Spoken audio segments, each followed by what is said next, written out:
नमस्ते दोस्तों, मैं हूं दीप्ति। आप सभी का बहुत बहुत स्वागत है। प्रस्तुत है मुंशी प्रेमचंद जी की लिखी हुई कहानी बोध। कहानी की शुरुआत करती हूँ।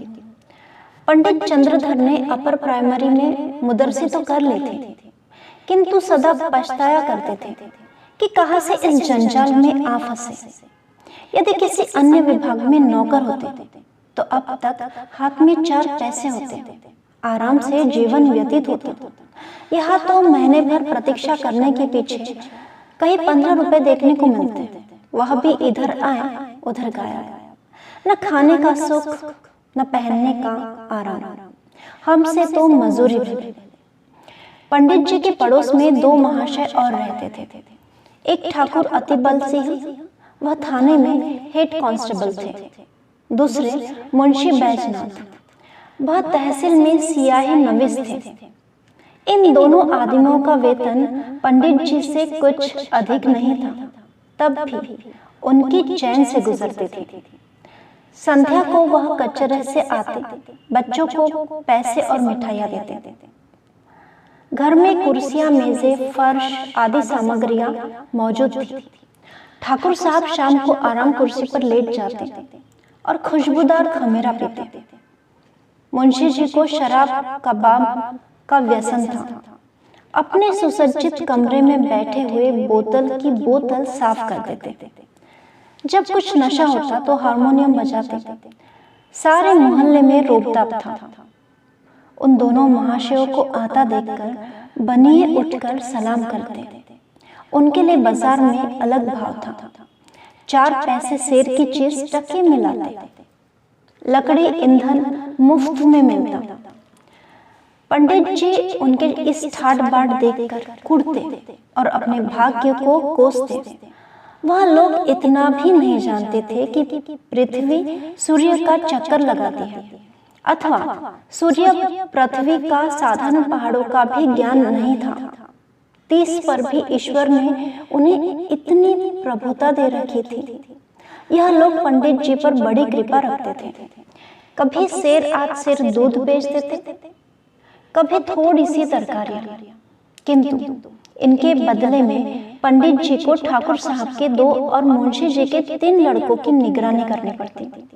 ठाकुर साहब कहते, यह लड़के हर घड़ी खेला करते हैं, जरा इनकी खबर लेते रहिए। मुंशी जी कहते, यह लड़के आवारा हुए जाते हैं, जरा इनका ख्याल रखिए। यह बातें बड़ी अनुग्रह पूर्ण रीति से कही जाती, मानो पंडित जी उनके गुलाम हैं। पंडित जी को यह व्यवहार असह्य लगता था, किंतु इन लोगों को नाराज करने का साहस नहीं कर सकते थे। उनकी बदौलत कभी कभी दूध दही के दर्शन हो जाते, कभी अचार चटनी चख लेते।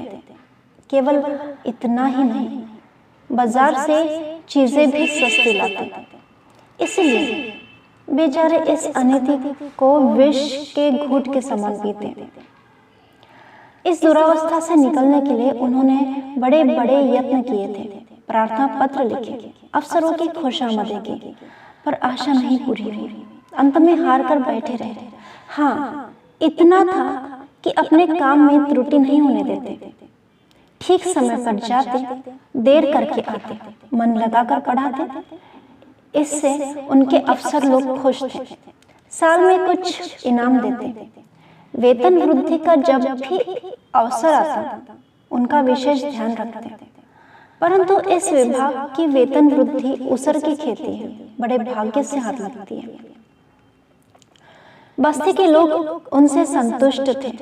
लड़कों की संख्या बढ़ गई थी और पाठशाला के लड़के तो उन पर जान देते थे। कोई उनके घर आकर पानी भर देता, कोई उनकी बकरी के लिए पत्ती तोड़ लाता। पंडित जी इसी को बहुत समझते थे। एक बार सावन के महीने में मुंशी बैजनाथ और ठाकुर अतिबल सिंह ने श्री अयोध्या जी की यात्रा करने की सलाह दी। दूर की यात्रा थी। हफ्तों पहले से तैयारियां होने लगी।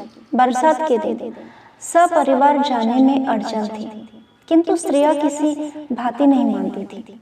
अंत में विवश होकर दोनों महाशयों ने एक एक सप्ताह की छुट्टी ली और अयोध्या जी चले। पंडित जी को भी साथ चलने के लिए बाध्य किया। मेले ठेले में एक फालतू आदमी से बड़े काम निकलते हैं।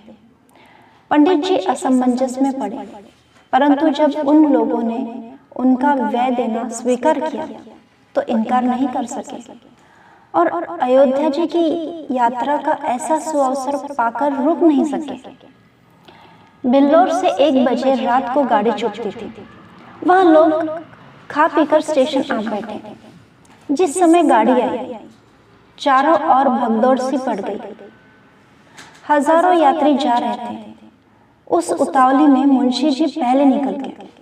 पंडित जी और ठाकुर साहब साथ में कमरे में बैठे। इस आफत में कौन किसका रास्ता देखता है। गाड़ियों में जगह की बड़ी कमी थी, परंतु जिस कमरे में ठाकुर साहब थे उसमें केवल 4 मनुष्य थे। वह सब लेटे हुए थे। ठाकुर साहब चाहते थे कि वह उठ जाए तो जगह निकल आए। उन्होंने एक मनुष्य से डांट कर कहा, उठ बैठो जी, देखते नहीं हम लोग खड़े हैं। मुसाफिर लेटे लेटे बोला, क्या उठ बैठे जी, कुछ तुम्हारे बैठने का ठेका लिया है। ठाकुर, क्या हमने किराया नहीं दिया। मुसाफिर, जिसे किराया दिया उसे जाकर जगह मांगो। ठाकुर, जरा होश की बात करो, इस डिब्बे में 10 यात्रियों की आज्ञा है। मुसाफिर, यह थाना नहीं है, जरा जबान संभाल कर बातें कीजिए। ठाकुर, तुम कौन हो जी।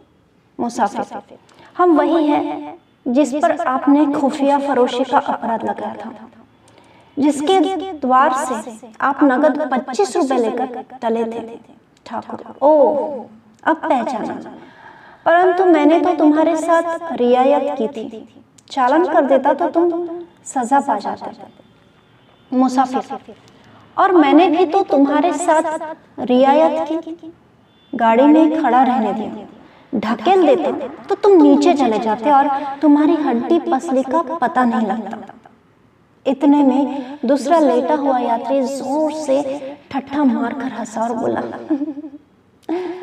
क्यों दरोगा साहब, मुझे क्यों नहीं उठाते। ठाकुर साहब क्रोध से लाल हो रहे थे। सोचते थे अगर थाने में होता तो इनकी जबान खींच लेते, पर इस समय बुरे फंसे थे। वह बलवान मनुष्य थे, पर यह दोनों मनुष्य भी हट्टे कट्टे जान पड़ते हैं। ठाकुर, संदूक नीचे रख दो, बस जगह हो जाए। दूसरा मुसाफिर बोला, और आप ही क्यों नहीं नीचे बैठ जाते। इसमें कौन सी हेटी हुई जान पड़ती है। यह थाना थोड़ी है कि आपके रोग में फर्क पड़ जाएगा। ठाकुर साहब ने उसकी और भी ध्यान देखकर पूछा, क्या तुम्हें भी मुझसे कोई बैर है। जी हाँ, मैं तो आपके खून का प्यासा हूं। मैंने तुम्हारा क्या बिगाड़ा है, तुम्हारी तो सूरत भी नहीं देखी। दूसरा मुसाफिर, आपने मेरी सूरत नहीं देखी होगी, पर आपकी मैंने देखी है। इसी कल के मेले में आपने मुझे कई डंडे लगाए। मैं चुपचाप तमाशा देखता था, पर आपने आकर मेरा कचुम्बर निकाल दिया। मैं चुपचाप रह गया, पर घाव दिल पर लगा। आज उसकी दवा मिलेगी। यह कहकर उसने और भी पांव फैला दिया और क्रोधपूर्ण नेत्रों से देखने लगा। पंडित जी अब तक चुपचाप खड़े थे, डरते थे कि कहीं मारपीट नहीं हो जाए। अवसर पाकर ठाकुर साहब को समझाया। जो ही तीसरा स्टेशन आया, ठाकुर साहब ने बाल बच्चों को वहां से निकालकर दूसरे कमरे में बिठा लाया। इन दोनों दुष्टों ने उनका असबाब उठा उठाकर जमीन पर फेंक दिया। जब ठाकुर साहब गाड़ी से उतरने लगे तो उन्होंने ऐसा धक्का दिया कि बेचारे प्लेटफॉर्म पर गिर पड़े। गार्ड से कहने दौड़े कि इंजन ने सीटी दी। जाकर गाड़ी में बैठ गए। उधर मुंशी बैजनाथ की और भी बुरी दशा थी। सारी रात जागते हुए गुजरी, जरा पैर फैलाने की जगह नहीं थी। आज उन्होंने जेब में बोतल भरकर रख ली थी। प्रत्येक स्टेशन पर कोयला पानी ले लेते थे। फल यह हुआ कि पाचन क्रिया में विघ्न पड़ गया। एक बार उल्टी हुई और पेट में मरोड़ होने लगी। बेचारे बड़े मुश्किल में पड़े, चाहते थे कि किसी भांति लेट जाए, पर वहां पैर हिलाने की जगह भी नहीं थी। लखनऊ तक तो उन्होंने किसी प्रकार जब्त किया, आगे चलकर विवश हो गए। एक स्टेशन पर उतर पड़े, खड़े नहीं हो सकते थे, प्लेटफॉर्म पर लेट गए। पत्नी भी घबराई, बच्चों को लेकर उतर पड़ी। असबाब उतारा पर जल्दी में ट्रंक उतारना भूल गई। गाड़ी चल गई। दरोगा जी ने अपने मित्र को इस दशा में देखा तो वह भी उतर पड़े। समझ गए कि हजरत आज ज्यादा चढ़ा गए। देखा तो मुंशी जी की दशा बिगड़ गई थी। ज्वर, पेट में दर्द, नसों में तनाव और दस्त। बड़ा खटका हुआ। स्टेशन मास्टर ने यह दशा देखी तो समझा हैजा हो गया। हुक्म दिया कि रोगी को अभी बाहर ले जाओ। विवश होकर मुंशी जी को लोग एक पेड़ के नीचे उठा लाए। उनकी पत्नी रोने लगी। हकीम डॉक्टर की तलाश हुई। पता लगा कि डिस्ट्रिक्ट बोर्ड की तरफ से वहां एक छोटा सा अस्पताल है। लोगों की जान में जान आई। किसी से यह भी मालूम हुआ कि डॉक्टर साहब दिल्लो के रहने वाले। ढाढ़स बंधा। दरोगा जी अस्पताल दौड़े। डॉक्टर साहब से सारा समाचार कह सुनाया और कहा, आप चलकर जरा उन्हें देख लीजिए ना। डॉक्टर का नाम चोखीलाल था। कंपाउंडर थे तो लोग उन्हें आदर से डॉक्टर कहा करते थे। सब वृत्तांत सुनकर रुखाई से बोले, सवेरे के समय मुझे बाहर जाने की आज्ञा नहीं है। दरोगा, तो क्या मुंशी जी को यहाँ लाए? चोखीलाल, हाँ, आपका जी चाहे लाइए। दरोगा जी ने दौड़ धूप कर एक डोली का प्रबंध किया। मुंशी जी को लाद कर अस्पताल लाए। जो ही बरामदे में पैर रखा, चोखीलाल ने डांट कर कहा, हैजे के रोगी को ऊपर लाने की आज्ञा नहीं है। बैजनाथ अचेत तो थे नहीं। आवाज सुनी, पहचाना, धीरे से बोले, अरे यह तो बिल्लोर के ही है। भला सा नाम है, तहसील में आया जाया करते हैं। क्यों महाशय, मुझे पहचानते हो? चोखीलाल, जी हाँ, खूब पहचानता हूँ। बैजनाथ, पहचान कर भी इतनी निष्ठुरता? मेरी जान निकल रही है, जरा देखिए मुझे क्या हो गया है। चोखीलाल, हाँ, यह सब कर दूंगा और मेरा काम है क्या है? फीस? दरोगा जी, अस्पताल में फीस कैसे? चोखीलाल, वैसे ही जैसे इन मुंशी जी ने वसूल की थी। दरोगा, आप क्या कहते हो? मेरी समझ में नहीं आता।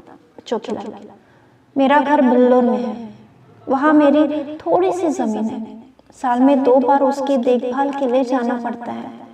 जब तहसील में लगान दाखिल करने जाता हूँ तो मुंशी जी डांट कर अपना हक वसूल कर लेते।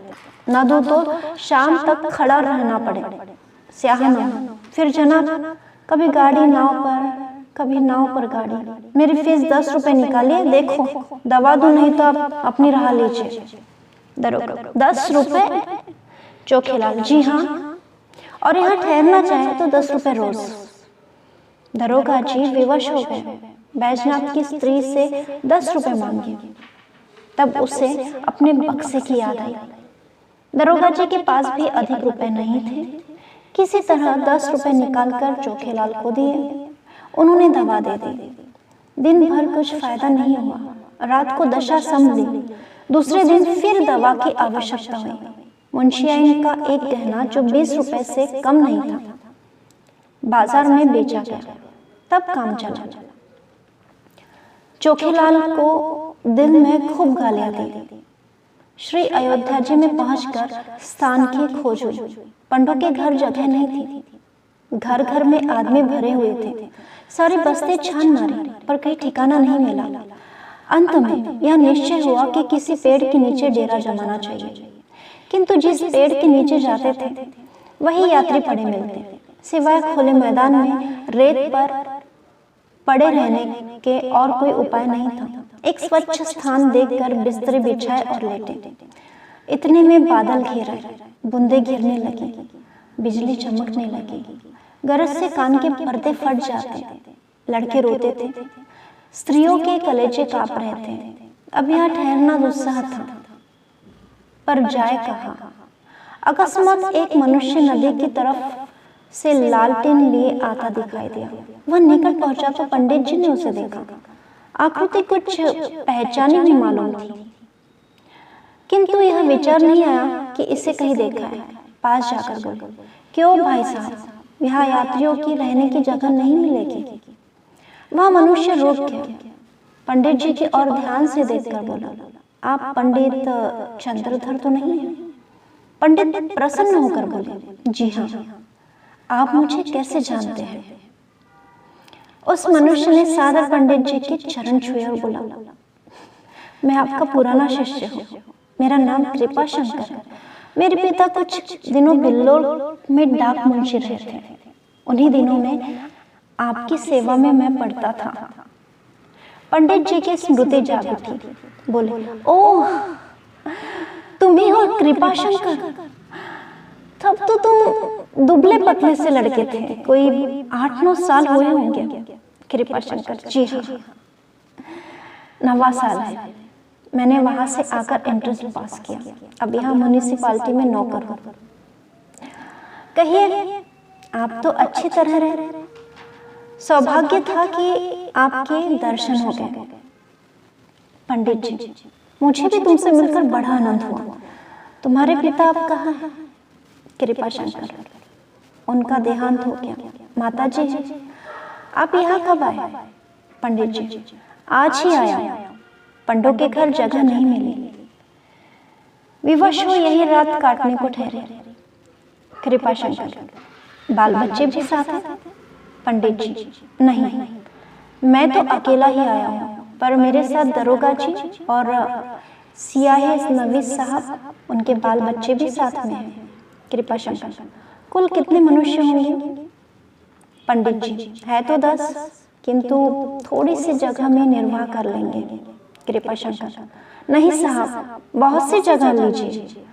मेरा मकान खाली पड़ा है। चलिए, आराम से 1, 2, 3 दिन रहिए। मेरा परम सौभाग्य होगा कि मैं आपकी कुछ सेवा कर सकूं। मुझे आपकी सेवा करने का अवसर प्राप्त हुआ। कृपा शंकर ने कुली बुलाए, असबाब उठवाया और सबको अपने मकान पर ले गया। साफ सुथरा घर था। नौकर ने चटपट चारपाइयां बिछा दी। घर में पूरियां पकने लगी। कृपा शंकर हाथ बांधे सेवक की भांति दौड़ता था। उसका मुख कमल चमक रहा था। उसकी विनय और नम्रता ने सबको मंत्रमुग्ध कर लिया और सब लोग खा पीकर सोए। किंतु पंडित चंद्रधर को नींद नहीं आई। उनकी विचार शक्ति इस यात्रा की घटनाओं का उल्लेख कर रही थी। रेलगाड़ी की रगड़ झगड़ और चिकित्सालय की नोच खसोट के सन्मुख कृपा शंकर की दयालुता और शालीनता प्रकाश में दिखाई देती थी। पंडित जी ने आज शिक्षक का गौरव समझा। उन्हें आज इस पद की महानता ज्ञात हुई। यह लोग 3 दिन अयोध्या रहे, किसी बात का कष्ट नहीं हुआ। कृपा शंकर ने उनके साथ धाम का दर्शन कराया। तीसरे दिन जब लोग चलने लगे तो वह स्टेशन तक पहुंचाने आया। जब गाड़ी ने सीटी दी तो उसने सजल नेत्रों से पंडित जी के चरण छुए और बोला, कभी कभी इस सेवक को याद करते रहिएगा। पंडित जी घर पहुंचे तो उनके स्वभाव में बड़ा परिवर्तन हो गया था। उन्होंने फिर किसी दूसरे विभाग में जाने की चेष्टा नहीं की। कहानी यही खत्म होती है दोस्तों। कहानी सुनने के लिए बहुत बहुत शुक्रिया। फिर मिलते हैं एक और नई कहानी के साथ। तब तक के लिए आज्ञा चाहती हूँ। धन्यवाद।